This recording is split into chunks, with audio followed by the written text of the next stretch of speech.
Really excited to talk about this topic. We all have heard about quantum in the news. How opposed or how concerned should we be? And so I think we gathered the right group of people who are experts in this and would love to just see where the conversation takes us. So I hope it's valuable for everybody here. I'd like to start with Adam. I'd love if you could give me an overview of what quantum resistance is for anyone who's just learning about it, why we should be concerned as it's related to Bitcoin. Just give us like a brief overview, and then we can kick it off from there. Well, I think, I don't know, just try to explain what a quantum computer is, I guess, is a question, right? So it's exploiting some quantum properties of physics.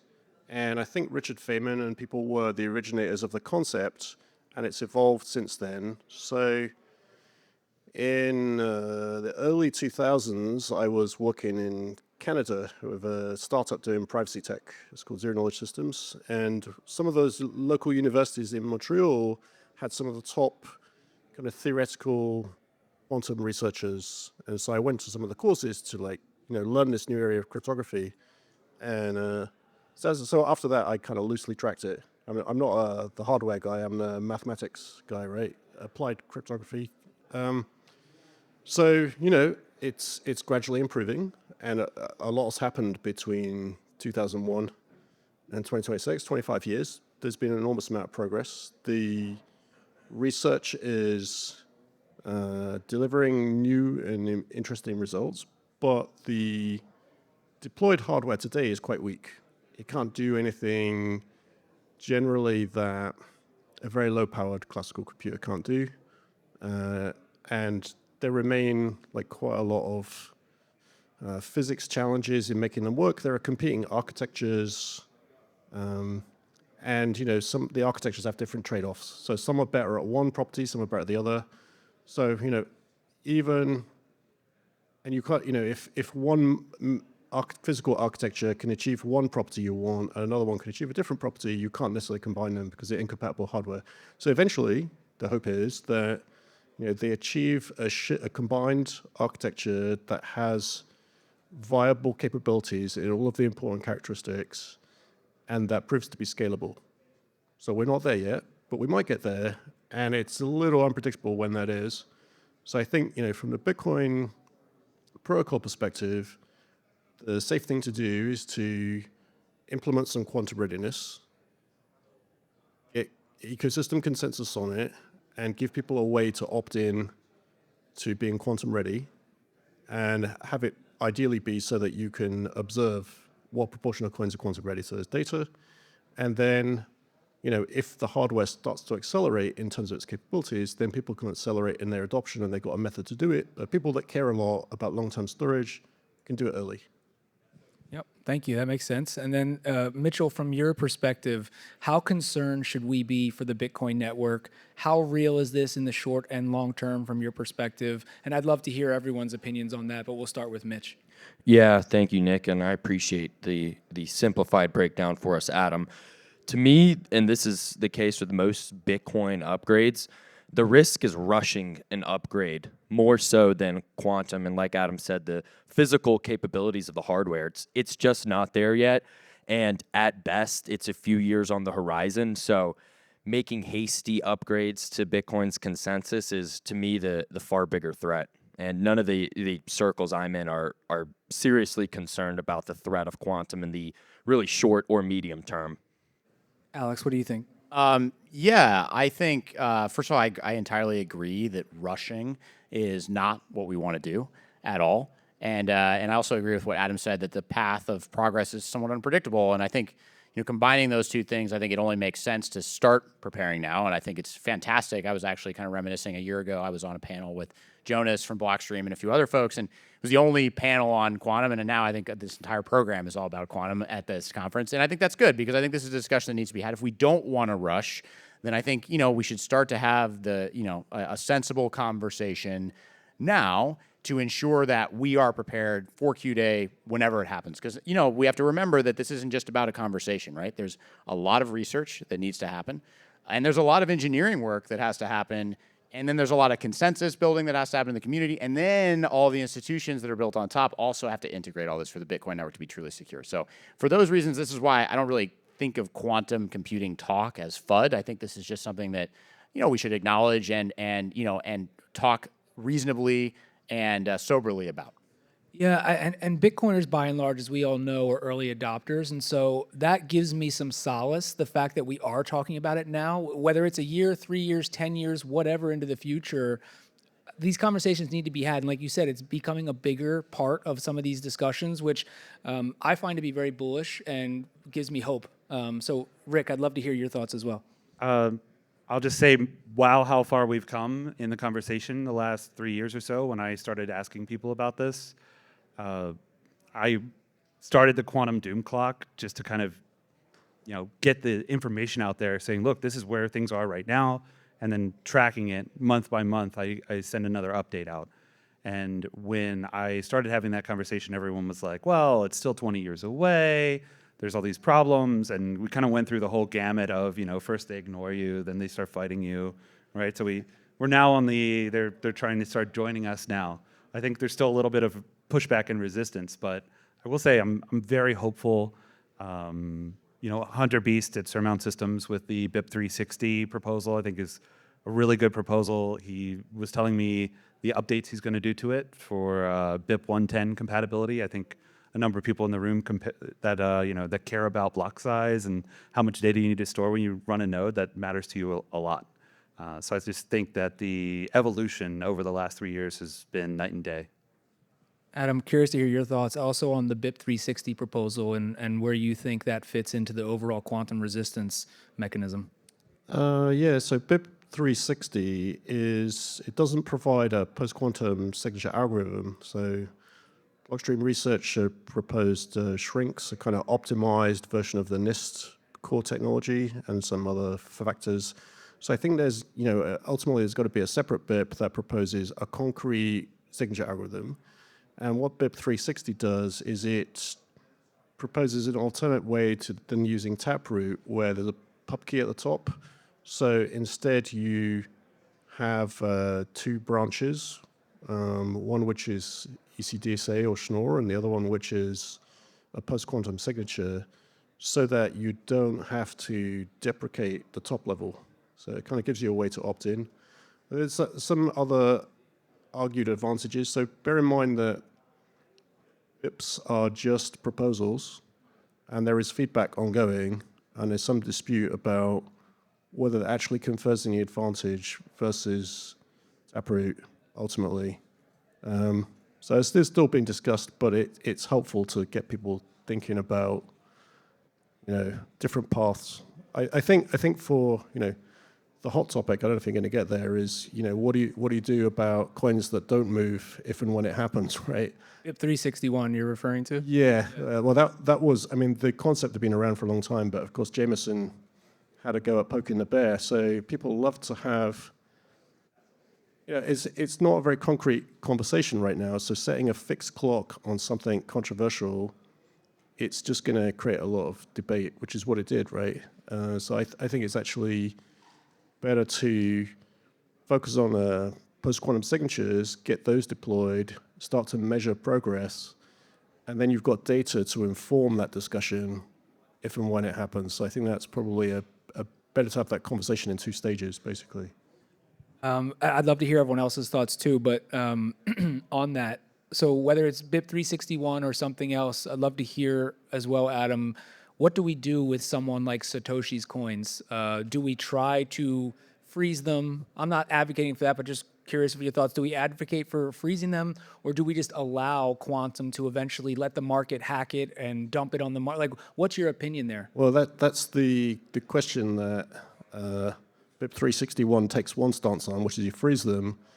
My answer is let's at least have the conversation informed by data, because when you have a controversial but hypothetical discussion, it gets very heated very quickly. The other answer, I think, is that there's a long history in cryptographic protocols dating with early versions of SSL where signature algorithms have broken life due to cryptanalysis. And so you could think about quantum hardware as a variant of cryptanalysis. It's like now you have a faster computer that can compute an algorithm you couldn't do before. And what did they do? They deprecated hashing algorithms, signature algorithms that weren't secure anymore. And so I think that is, that's what precedent is telling us. Now, what does that mean in a Bitcoin context? Well, it means if you don't move the coins, you can't spend them anymore, right? But, if it transpires that we have quantum readiness and people have, 5 or 10 years to migrate and they don't, the chances are that they don't have the keys. So the reason they're not able to spend ultimately is they didn't have the keys anyway, right? So if you get to that context and most of the coins have migrated, then it becomes an easier discussion, right? Whereas if you do it today with a fixed timeline, people are going to, they try to typify it in different ways. Like they call both sides of it theft, right? Because, if you freeze it, it's theft. Exactly. And if the people with quantum computers, hypothetically, can steal them, they'd also call that theft. So there's kind of lose-lose conversation. Yeah, it's an existential or philosophical discussion because you're right. Bitcoin's entire thesis is the decentralization of it, and then now we're going to vote to freeze coin. I mean, it just seems counterintuitive. Right, but I mean, I think the point is that if something is broken, you can't just leave it running, right? Mayhem could happen. So I mean, and security issues have been discovered in Bitcoin, and more so in the early days, but still occasionally, and they get fixed. And, luckily, as far as I can think, that didn't involve anybody losing the ability to spend coins. In some cases, that was by luck, though, right? That nobody found the bug until it got fixed. But I think the natural implication is if there is a big security problem, you'd want to fix it. And, we can see what, people are already talking about the implications today. So you'd have to be living under a rock for quite a while to not make use of an upgrade option once it's available, right? Yeah, that's a good point. Mitch, I'd love to hear your thoughts. Yeah, I think this is an important framework to think about it, which would be kind of the worst case scenario for quantum is this, all right, Satoshi's million or so Bitcoin get taken and immediately market dumped on Coinbase. And functionally, that's probably not how it would actually play out because quantum isn't going to be figured out by some guy vibe coding by himself in his basement and just send it to Coinbase and sell it, right? It would be the most powerful tech institutions in the world that get to this first. It would be the Googles, Microsofts, Apples of the world. And a large institution like that is publicly traded in the US and abides by all of the US laws, there's a good chance there's going to be some serious litigation around whether or not they can actually use, buy, and sell those coins. So I think there would be plenty of time for the market to digest that. They're not going to be able to just immediately click sell on 1 million coins on Coinbase.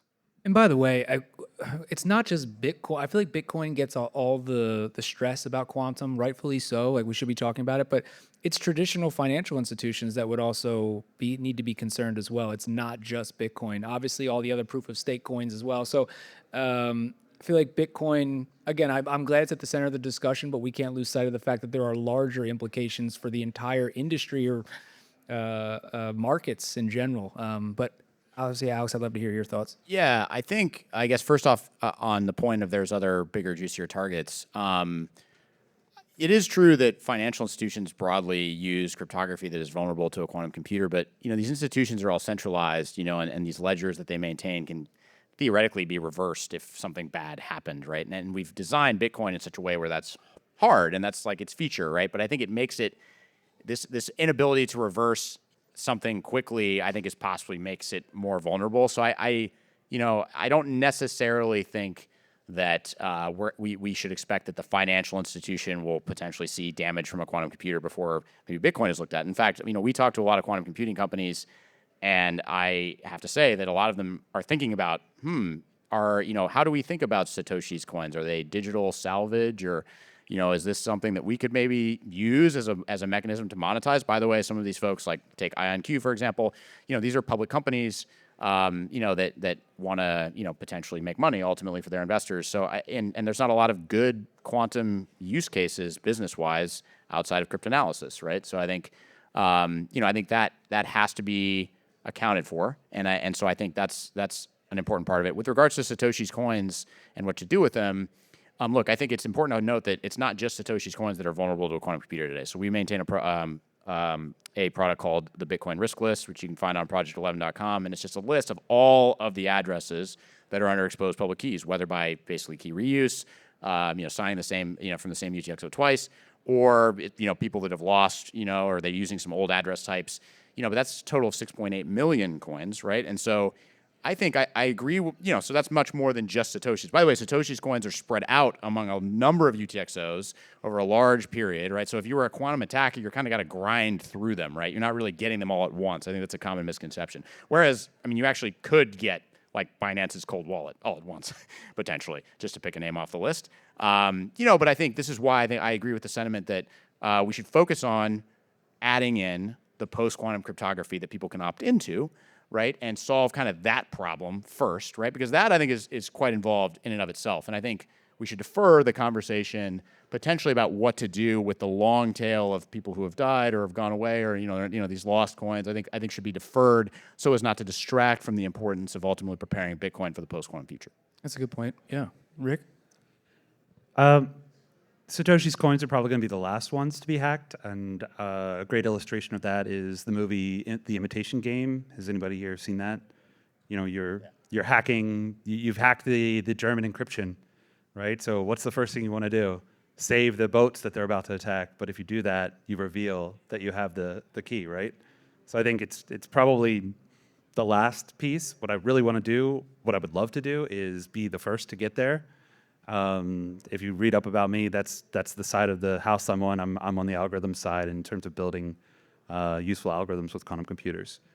The other point I would make is there are already a bunch of products and things that you can do. You can use like a commitment that you write with a post-quantum key to the chain right now today. I know David Chaum has proposed that. You have the Yellow Pages approach. We've released our own approach. That is using L2s. The L2s are using Taproot. Taproot is probably the worst possible thing that you want to use right now because it has a long-lived public key, and that means it's like the most vulnerable type of thing, especially if any value accrues under that public key. So there's lots of complexity here, but I think that in terms of you want to stake your claim now, you can do that now. That is one solution that's available to you. When these L2s, some of them already are, like Lightning Network, they're using rotating keys. Some of them, they're using hash-based keys that don't get revealed until it's time. If you're doing those two things, you're relatively quantum resistant. Yes, there's the Google result that says that they can break a key in under the block time. I don't think that will be the first system that breaks the keys. Just take it from someone who works with the computers. I think probably neutral atom is or ion trapped technology are probably going to be first, but I could be wrong. Yeah, and speaking of some research, Google put out that research, so that team on the quantum computing could hack the Bitcoin network in like 9 minutes, I think is what they said. 9 minutes, yeah. Yeah, and so I'm curious, love to hear everyone's thoughts, starting with you, Adam, not only everyone else's opinions of the most recent discussion, but then how do we separate, with some of this research comes out, how do we separate fact from fiction? Everyone has differing opinions, and it's like, how do you reach a consensus from your perspective with all this, I don't want to call it FUD, but maybe some of it is. How do we separate real from not real? Well, I think the Google paper in particular is a mathematical algorithmic result in complexity theory, like just meaning how does the amount of work scale with the size of the problem?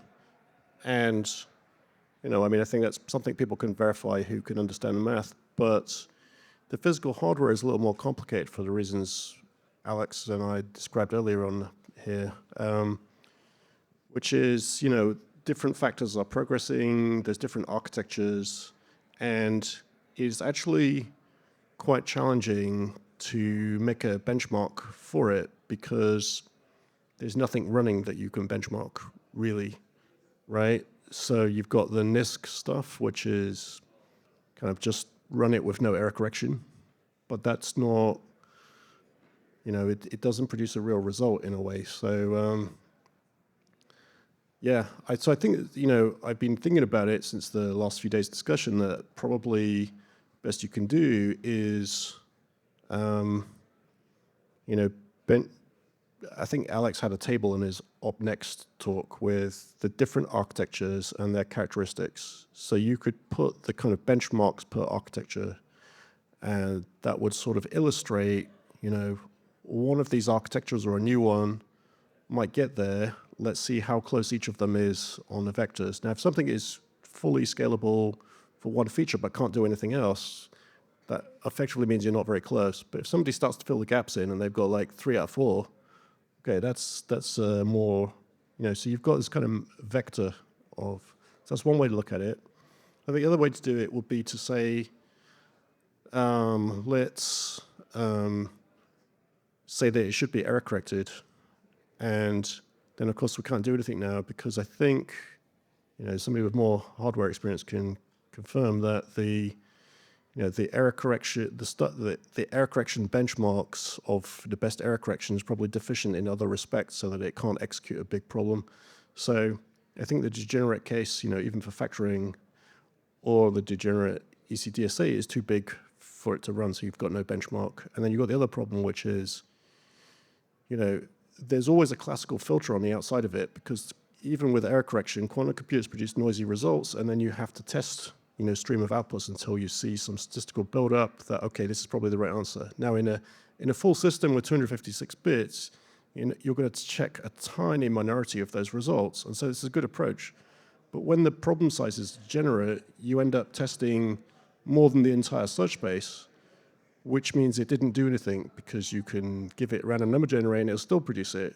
So I think all you can do, like a potential solution to that, is to just pick a number and say, well, the error correction should be above this so that it hypothetically could run a larger problem if the other features of the hardware were there.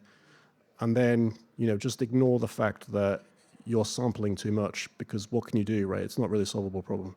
There's a bunch of technical stuff there, but I think it'd be interesting to sort of try to improve understanding of the progress in a way that is more accessible to people, because it's highly complicated. It's very difficult.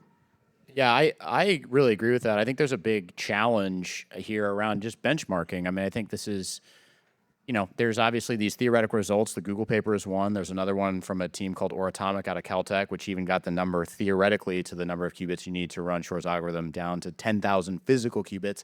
All of these are impressive numbers, but really, as Adam points out, there's no physical hardware that represents, that is able to do these things, right? That has to get built. And of course, there are teams spending significant amount of money. And by the way, this money is coming from entities like governments around the world, not just the U.S., but China, elsewhere, to build these systems, right? And these governments obviously have an incentive to, or certain parties that are funding these teams have an incentive to hide this amount of progress, right? But I do think there's this, there are skeptics that I definitely understand the position of, which is that we shouldn't throw time-tested cryptography that has secured trillions of dollars into the bin unless we have something tangible, right? That's a very understandable position. And I think trying to figure out what these benchmarks could be is useful. Unfortunately, I think there's no good answer. I mean, this is talking to Craig Gidney, who's one of the Google cryptanalysis folks. I mean, he believes there's not a good benchmark you can use. All you can really do is just look at the papers, and then someday someone's going to build the machine that can do it, and then we're going to be there. I think that's one of the reasons why kind of taking this back to how we should think about this as a Bitcoin community is, we're not going to maybe have this strong signal. So as a result, we just need to account for that extra uncertainty, and therefore soberly prepare earlier rather than later. Because if you prepare too early, the worst case is like, all right, we spent a lot of work, we yelled at each other maybe, but now we're ready. But if you prepare too late, I think that's where there's a risk of a chaotic transition. Yeah, that's a great point, Rick. I'm a very strong advocate, at least in the near term, of adopting a hybrid approach where you keep the classical signature and then add the post-quantum signature. I don't really trust the NIST process. We have a history there of potential problems that I think could be repeated. So I'm with Alex 100% there.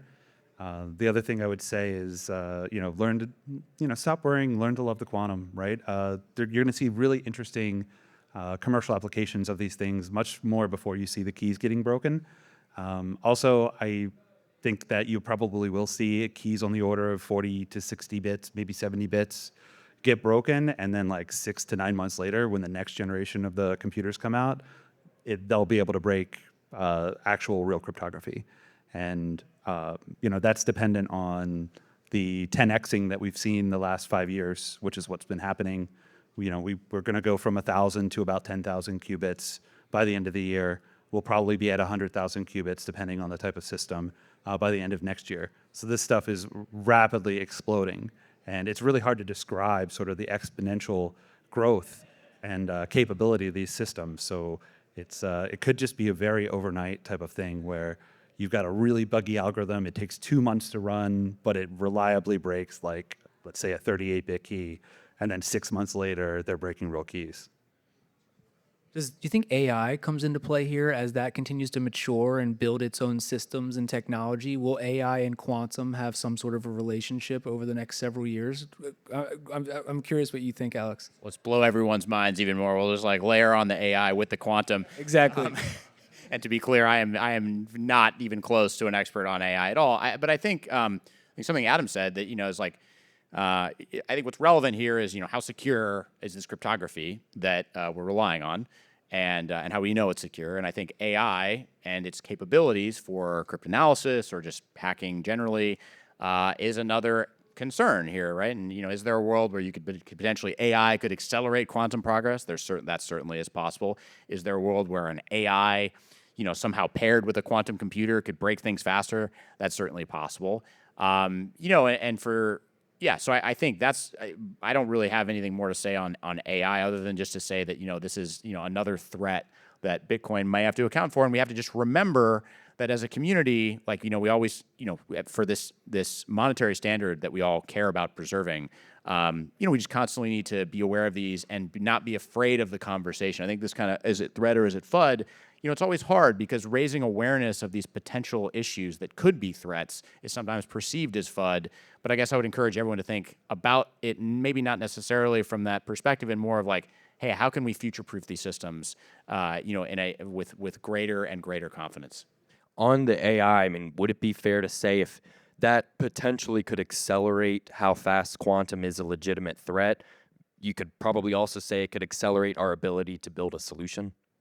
I think AI could definitely be, could play a part in, designing, I think, post-quantum algorithms in the future, or maybe optimizing things, testing for bugs and things like wallets or, institutional custody solutions. There's every world that AI cuts both ways. By the way, I think, quantum is often like, I think Rick said it, it's like, this is like, stop hating quantum and, embrace it. I think, look, quantum computing is amazing in many ways. And by the way, I think it may be the case that 50 years from now, at Bitcoin2026, we're arguing about a BIP that somehow leverages quantum computers in some way to make the Bitcoin network more secure. I mean, there's totally a world where quantum mechanics can form the foundation of better cryptography. I mean, we don't know. There's a lot of research on this area, but it doesn't necessarily have to be all bad. I think we just have to prepare. I can just drop specific facts on you about AI. So NVIDIA just dropped the icing model. It's NVIDIA icing CUDA, I think is what they're calling it. That's based on like an AI approach to these icing model optimization problems. There's Sandbox AQ. One of their whole reason for being is this large quantitative model system, which is like AI-inspired quantum optimizations for specific physics applications. So it's already having like a huge impact. Quantum in general, just the approach and the thought process that goes into it, people have realized, wait, this is a really good way to do optimization. So we've already seen advantages. You're seeing it I don't want to call it specific logistics companies, but they're definitely using, if not quantum computers, quantum-inspired approaches. You're seeing financial institutions that are using these quantum-inspired approaches. So it's already having a huge impact, and AI is also definitely accelerating. It's great at pattern matching, so things like that. Yeah, it's just going back to the idea of the risks of rushing. So Mitchell raised the question, and I think it's interesting to see what happened in the NIST competition that added SLHDSA and a few others, which is during the design competition, which is open, academics internationally putting proposals forward. Some of those were broken in quite embarrassing ways. So new and novel cryptography and something that is post-quantum secure, many of them are new and novel or like under-tested compared to the alternatives, is itself risky. And so, the one I was rooting for was what became SLHDSA because it's based on a 1979 hash hash-based Lamport signatures, the same guy that wrote the Byzantine Generals problem paper, actually. And so in a lot of ways, Bitcoin relies on hash security anyway. Hash security itself as a building block is quite quantum resistant. And this is a very, very conservative signature approach. And so during this standards process, at some point, somebody proved that it failed one of the security tests. So that it was kind of knocked out of the running. And I was kind of disappointed because I was thinking, well, there's nothing that's going to make it through that Bitcoin should use or would want to use. But then this guy called Mikhail Kudinov repaired it. He wrote a paper saying, like, if we tweak it in this little way, then it can pass that security test. So it got back in the running. And then we hired that guy to work at Blockstream Research because we needed to beef up our quantum kind of experience in order to work on it for Bitcoin, which is what we did. So that's an interesting kind of empirical result that, if people had got very excited during that NIST period and took a kind of early draft cryptography and jammed it into Bitcoin, and then it would have been broken in a laptop, we'd look very silly, right? So yeah, you got to be conservative, and Bitcoin is probably the most conservative user of cryptography. And so I think the hash-based signatures is quite attractive, even compared to the alternatives. And the optimized versions are, well, not ideally small, they're practical. So it's a forerunner, at least, under discussion. And then I think the other thing with the quantum exposed keys, there's a few more things. So it turns out that you can, the usual question is, what secret do you have that you haven't already given away or that isn't discrete log attackable? Well, it turns out the HD derivation scheme is quantum resistant.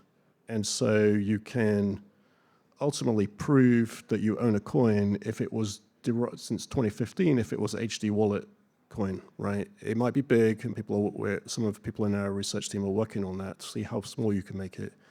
And then the other thing is this kind of gap where you do a commit reveal, right? And then it doesn't really help you that much.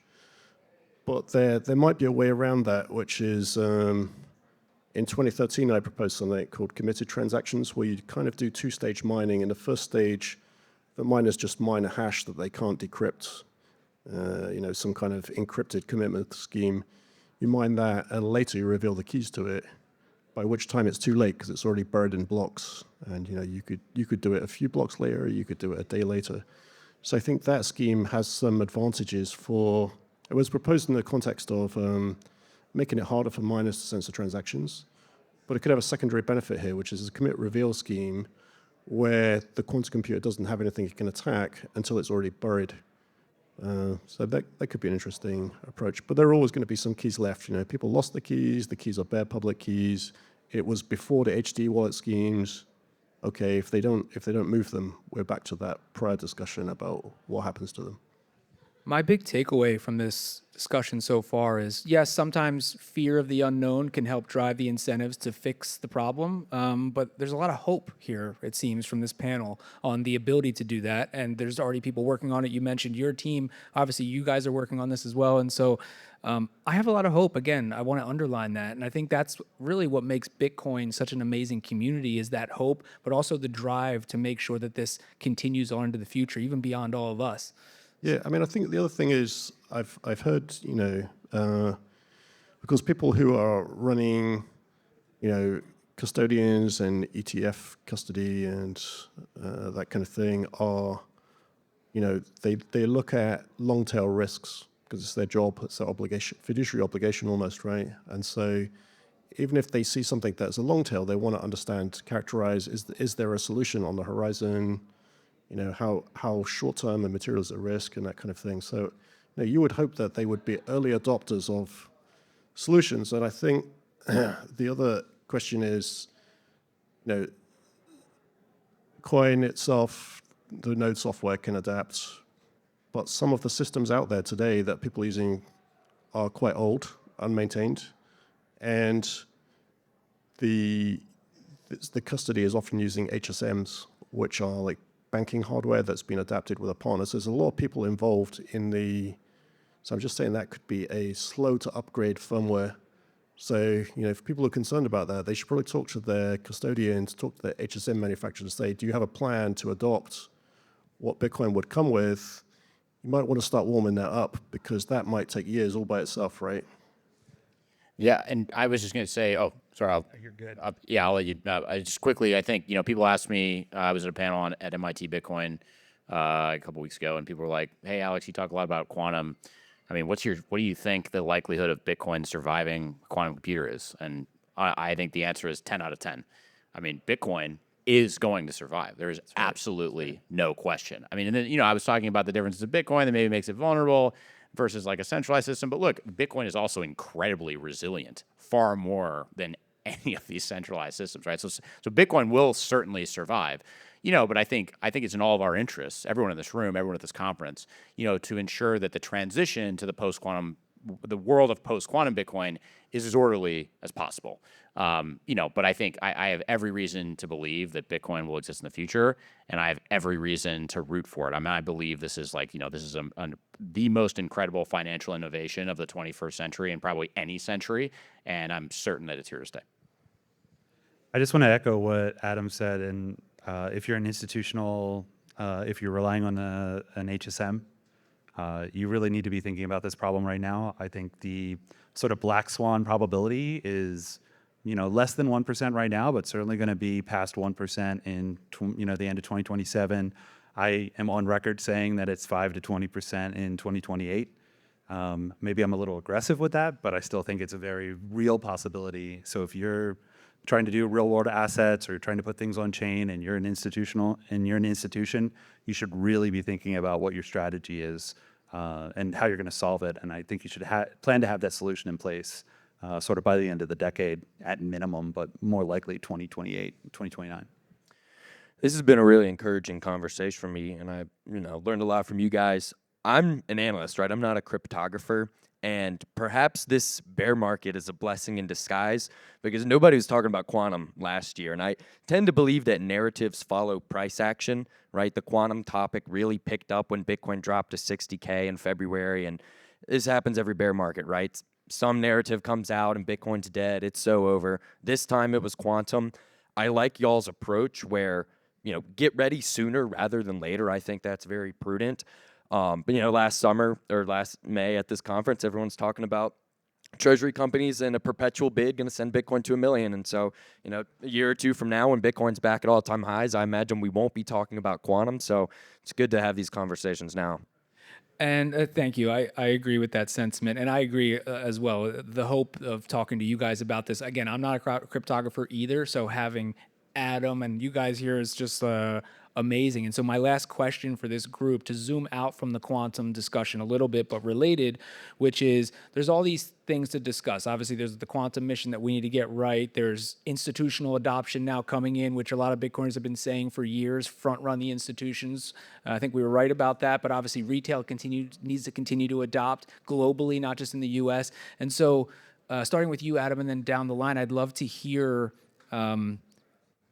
how bullish are you on Bitcoin? Not price-wise, but just in general. Has anything changed on your outlook for Bitcoin for the short term and deep into the future with all of the various items that we have to contend with, such as quantum? Well, I mean, on a general basis, things have never been better for Bitcoin, right? The regulatory regime internationally and in the US has improved.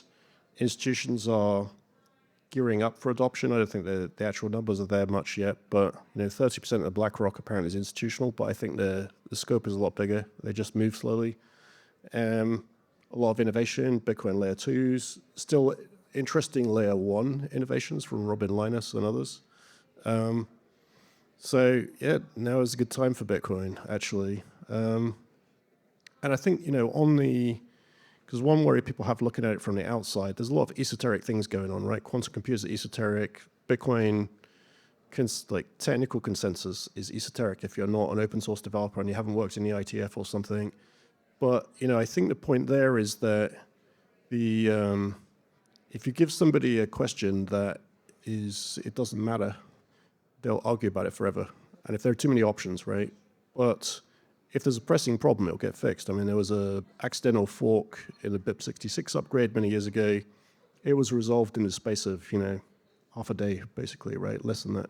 So I just think that, it's useful for the standards, like the BIPs that can give you quantum readiness to keep it simple and focused, and so people can be quantum ready. Because my guess is that what might happen is you get some quantum readiness with a particular PQ scheme, and people start migrating, but they're not using it today. They're actually using Schnorr with a hidden spend path to optionally use post-quantum. And in the meantime, the post-quantum signature research is continuing. It's a relatively new sphere, and we get a better post-quantum signature, which gets added later, and then it may be that second one that actually gets used. The first one was just preparedness, and that's fine, right? You can add the more complicated features later. Doing too many complicated things at once is a recipe for not getting something done on a time frame. Yep, thank you. And I'll also say, is it Saylor, or I'm sorry, Max Kaiser was famously said that Bitcoin at 75K or whatever it is today is far less risky than Bitcoin at $700. So I agree with your sentiment that it's a great time for Bitcoin. Don't let this kind of FUD, fear, et cetera. Obviously, it's real, but I think it's a great time for Bitcoin to echo what Adam said. Mitchell, I'd love to hear your thoughts as well. Yeah, definitely want to echo Adam's point about the regulatory environment. Obviously, like, pretty disappointed with the Bitcoin price action during this administration. You didn't get a strategic Bitcoin reserve in the US government and just buy a bunch of Bitcoin, but you did get an environment that's friendly to Bitcoin businesses, and this was a drastic shift from the previous administration. What I'm really optimistic about is Bitcoin businesses making strides forward during this time, that even down the line, if you got an administration that was hostile towards our companies, at that point will hopefully be kind of too big to knock down and be much more resistant to a choke point type administration. That's interesting. I agree. I actually think not supporting Bitcoin at this point has become a political risk. And so agreed with this administration, you expected a little bit more, but maybe it's also sort of par for the course with Bitcoin. It does the opposite of what you expect. But even if we have a change of administration, whichever side of the aisle you lean, I mean, I'm pro-human is where I'm at. I think most of us would agree. Forget all the other BS, basically. But even if another administration came in with nefarious intent or tried to go against Bitcoin, I actually don't think that they would get the support in the votes at this point. And so I view it as a political risk for them. I think they do now too, hopefully. So I totally agree with that. Alex, I'd love to hear your thoughts. I'm bullish on quantum in terms of its development accelerating, and also its utility for humanity broadly and potentially even for Bitcoin. I'm bullish on Bitcoin. I don't think one implies a priori the death of the other, and I'm bullish that we'll all be here in 40 years, at which point there will almost certainly be a quantum computer here talking about Bitcoin, and Bitcoin will have survived. So I don't know if there's more to say than that. I think I'm very confident that Bitcoin will survive, and therefore, being early as we are in 2026, it is a great time for Bitcoin, and it's a great time for Bitcoin holders. They're still early. Don't forget that. Rick? I can't wait to be able to use a quantum computer to mine some Bitcoin. With that said, I'm also very hopeful, and I think the L2s are going to lead the way. They are by far more nimble than getting anything into Bitcoin Core. That's by design, right? So I think that you watch that space. I think there's going to be interesting developments. People are going to be able to do some experimentation there, and hopefully, get these preliminary algorithms set in stone, tested, right? Things like that. And I'm just very hopeful. Yeah, so on that last topic, there is shrinks implemented in liquids using simplicity, which is kind of low-level I'm programming. super psyched about shrinks. Yeah, and then I think quantum computing doing mining is further away because it's hashing, and hashing is quite resistant to that. So I think that's like You can only get the Grover's speed up. You can't get the Shor's speed up with it. So it's not as useful as you might think. Great. I thought this was an amazing discussion. Thank you so much to everyone up here. Thank you to the audience as well. And we will post this full episode on BitGo's socials, YouTube, et cetera, as well as clips. So thank you again for all that came and everyone on stage.